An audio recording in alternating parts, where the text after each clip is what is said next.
ইমাম তাবারী রাহমাতুল্লাহি আলাইহি এই আয়াতের তাফসীরে বলেন, তাফসীরে তাবারীর মধ্যে উল্লেখ করেছেন, আল্লাহ আরসালা মুহাম্মাদান নাবিয়্যান রাহমাতান লিজামিল আলাম মুমিনিহিম ওয়া কাফিরিহিম। আল্লাহ তাআলা নবীজিকে গোটা বিশ্বের জন্য রহমত স্বরূপ পাঠাইলেন, শুধু মুমিনদের জন্য নয়, আল্লাহ তাআলা মুমিন কাফের সকলের জন্য নবীকে রহমত স্বরূপ পাঠিয়েছেন। মুমিনদের জন্য নবী রহমত কেমনে? ইমাম তাবারী রাহমাতুল্লাহি আলাইহি বলেন, মুমিনদের জন্য রহমত কেমনে? আল্লাহ তাআলার পক্ষ থেকে নবীজি যে বিধিবিধান নিয়ে আসছেন, যদি সেই বিধিবিধান মেনে যদি কোনো মানুষ জীবন যাপন করতে পারে, মৃত্যুবরণ করার পর নবীজির খাতিরে ওই বান্দাকে আল্লাহ তাআলা জান্নাত প্রবেশ করাইবেন। এই তো গেল মুমিনদের জন্য নবী রহমত। কাফেরদের জন্য নবী রহমত কেমনে হয়?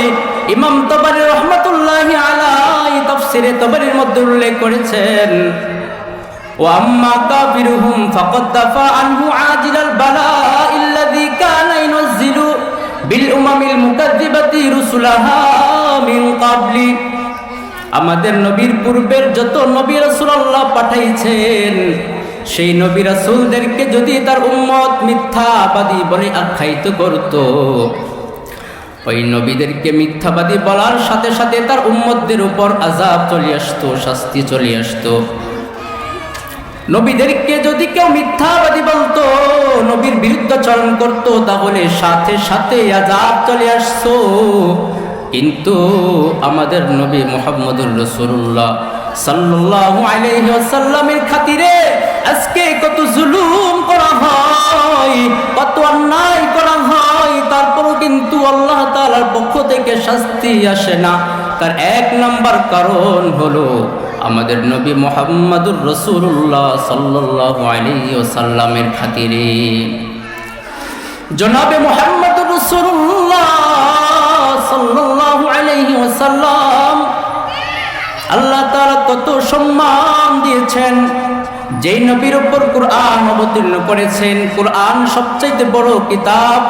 আল্লাহ তাআলার যত গ্রন্থ আছে, সবচেয়ে বড় গ্রন্থের নাম হলো কুরআন। আল্লাহ তাআলা সেই কুরআন আমাদের নবী জনাব মুহাম্মদুর রাসূলুল্লাহ সাল্লাল্লাহু আলাইহি ওয়াসাল্লামের উপর প্রেরণ করেছেন। যেই নবী মুহাম্মদুর রাসূলুল্লাহ সাল্লাল্লাহু আলাইহি ওয়াসাল্লামের চরিত্র ব্যাপারে আল্লাহ তাআলা সূরা কালামের মধ্যে উল্লেখ করেছেন। আল্লাহ তাআলা বলেন, নুন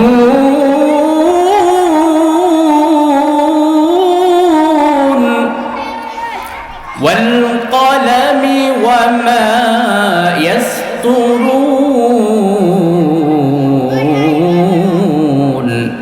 আল্লাহ তাআলা সূরা কালামের মধ্যে কসম খেয়েছেন, নুনের কসম খেয়েছেন, 2 নম্বর কলমের কসম খেয়েছেন, 3 নম্বর ওয়া মা ইয়াসতুরুন, কলম যা লেখে সেটারও কসম খেয়েছেন। এখন প্রশ্ন হয়, আল্লাহর একটা কথা বললে কসম খাওয়ার তো প্রয়োজন নাই, কিন্তু দুনিয়ার স্বভাব, দুনিয়ার একটা নিয়ম হলো, যদি কেউ কোনো ব্যক্তি কসম খেয়ে কথা বলে, তাহলে সেই কথার গুরুত্ব মানুষ বেশি দেয়। কারণ কসম খেলে মানুষ মনে করে কথা মনে হয় সত্য। এজন্য আল্লাহ তাআলা কসম খেয়ে মানুষদেরকে জানিয়ে দেন, আল্লাহ তাআলা 3টা কসম খেয়েছেন।